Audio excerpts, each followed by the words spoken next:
Não é simplesmente jogar o arquivo lá e falar, tá funcionando. Não, porque do mesmo jeito que tá funcionando para você, tá funcionando para o hacker, tá funcionando para outras pessoas em outros lugares do planeta. Então a gente tem que se preocupar muito com a parte de segurança e controle de acesso desses arquivos, porque aí foram segredos industriais, segredos financeiros, né, de empresas que podiam simplesmente quebrar se um dado desse vazasse.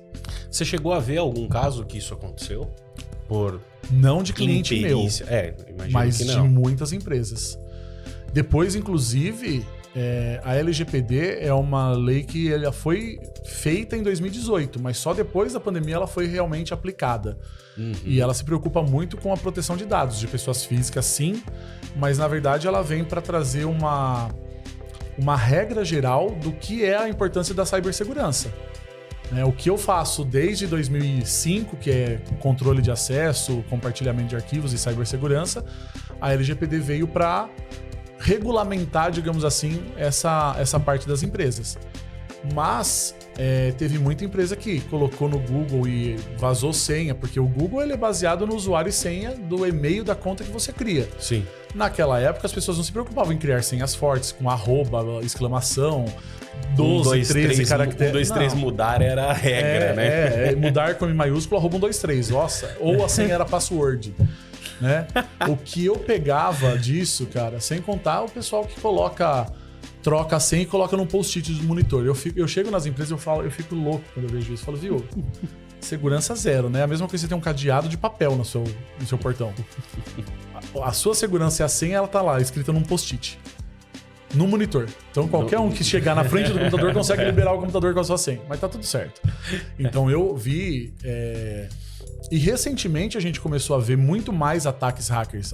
Empresas como a Avon foram invadidas e ficaram paradas dias até conseguirem recuperar. Um cliente meu de Cajamar, ele usava um data center de Campinas. O data center foi invadido. Nossa. E aí eles perderam todo o banco de dados do TOTOS. Meu Deus. O data center conseguiu recuperar um banco de dados de 6 meses. Então imagina a empresa ter que refazer tudo dos últimos 6 meses. Né?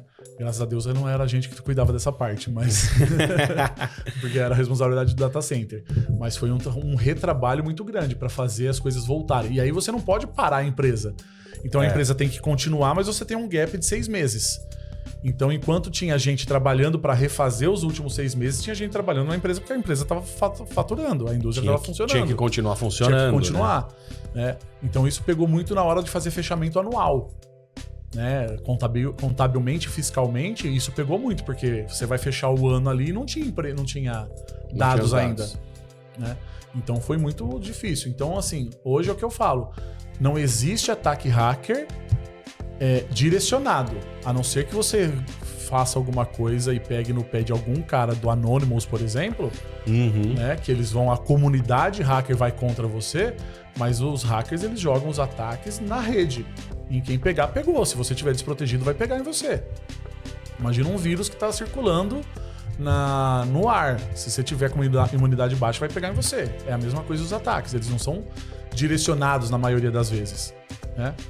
A maioria das vezes é um ataque que tá rolando na rede, um vírus, um ransomware, alguma coisa assim. E aí calhou de você ser o azarado de estar desprotegido e o vírus chegar em você e pegar. Te achou. Porque a rede de computadores é uma rede mundial, tá todo mundo conectado numa rede só. Sim. Então eles têm essa vulnerabilidade, vai pegar. Então o que eu falo para todo mundo, e aí para quem estiver assistindo aqui o episódio do podcast, antivírus, não confie somente naquele antivírus que vem com o seu Windows, porque não adianta. Não adianta. Né? Tenha um antivírus profissional, tenha backup. A única forma de você se recuperar de um ataque hacker é com backup atualizado. Porque senão você vai ter que pagar ou para descriptografar, ou para recuperar, ou até mesmo algumas empresas pagam o resgate dos dados com o hacker. Né? Que eu não recomendo porque você tá negociando com um criminoso. Aí você paga, não, é 10 mil para eu te devolver os dados. Você paga os 10 mil e fala, agora eu quero 20. Você vai fazer o quê? Você vai falar, mas não foi isso que a gente combinou? Não tinha combinado roubar os dados também, né? Então, exatamente. Então, assim, backup é essencial, antivírus é essencial e atualização do sistema operacional todos os dias. Apareceu ali que tem uma atualização do sistema operacional, independente se for Mac, Linux ou Windows, faça atualização. Fazendo essas 3 coisas, você já está mais protegido que 90% da população. Porque aí ninguém faz. Muito bom, muito bom. É bom saber disso, eu deixo tudo atualizadinho. Pelo menos atualizado tá. Não, atualização é o mínimo do essencial. Perfeito. E, cara, você falou que teve um episódio, numa das conversas que a gente teve, que teve um episódio que você realmente percebeu e provou para si mesmo o papel real do TI dentro de uma empresa. Sim. Porque, assim, eu, por exemplo, eu sou uma empresa de uma estrutura pequena, cara. A gente tem 3 pessoas, são 3 computadores, são 3 Macs. Eu não me vejo recebendo um ataque hacker. Eu não me vejo tendo a necessidade de ter uma empresa de TI, por exemplo. Qual foi esse momento que você... O que você entende que é esse momento de virada e fala, não, todo mundo deveria ter? Ou é positivo para todo mundo, é benéfico para todo mundo? É positivo e benéfico para todo mundo e principalmente para quem está crescendo ou com vontade e com desejo de crescer, porque você já cresce estruturado.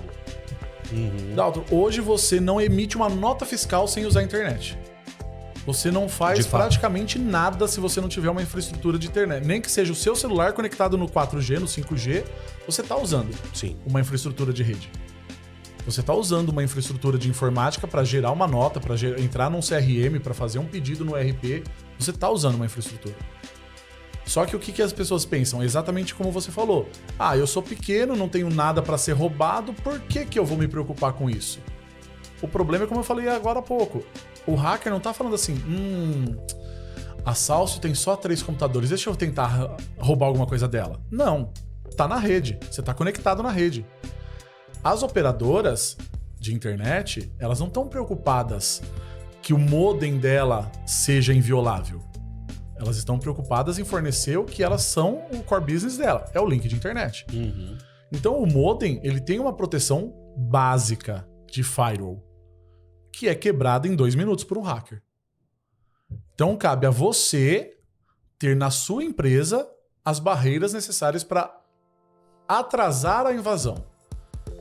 A gente tem casos de NASA foi invadida, Pentágono foi invadido, governo americano foi invadido. Não existe firewall perfeito, não existe firewall impenetrável. O que a gente faz é colocar cada vez mais barreiras para atrasar o hacker de entrar, e quando ele ultrapassar a primeira barreira, a gente monitora isso e vai ser avisado. Aí a gente vai atacar, aí a gente vai contra-atacar. Então é ele tentando entrar e a gente colocando mais barreira, mais porta, mais porta, mais porta. Até uma hora que ele vai falar assim, porra, não compensa continuar aqui, deixa eu ir para outro que tá mais fácil. É isso, esse é o grande produto de uma empresa de cibersegurança. É impedir o vazamento de dados, ou seja, impedir os dados de saírem da empresa para fora e impedir gente de entrar e acessar os dados de dentro. Mas que é inviolável, não existe. Você pode falar de qualquer firewall do mundo, Palo Alto, Fortinet, não existe firewall impenetrável. Existe o firewall que vai impedir de certas coisas acontecerem, mas aí sempre vão achar uma brecha no próprio firewall. Vai ser difícil de passar, basicamente. Vai. Mais ou menos difícil, mas... Exato. Imagina que a porta de aço é mais grossa. Entendeu? Vai demorar mais pro cara conseguir abrir aquela porta e quebrar aquela barreira. Mas se ele tiver decidido, ele vai entrar. Perfeito. E, bom, você já deve ter visto isso acontecer, por isso que eu vou te perguntar a respeito. Você fala que cibersegurança é pro pequeno e pro gigante. Sim. Não é só coisa de multinacional, que é a tendência que não só o brasileiro, acho que todo mundo deve imaginar, mesmo um cara americano numa empresinha, numa serralheria que usa a internet para tirar pedido, o cara não imagina que ele precisa se preocupar com isso em geral. Qual que é o risco de uma empresa pequena? Porque você deu o exemplo, inclusive, da Salcio. Olha lá, com 3 computadores, a chance de eu receber um ataque hacker, ela é muito pequena, mas pode acontecer, eu estou desprotegido.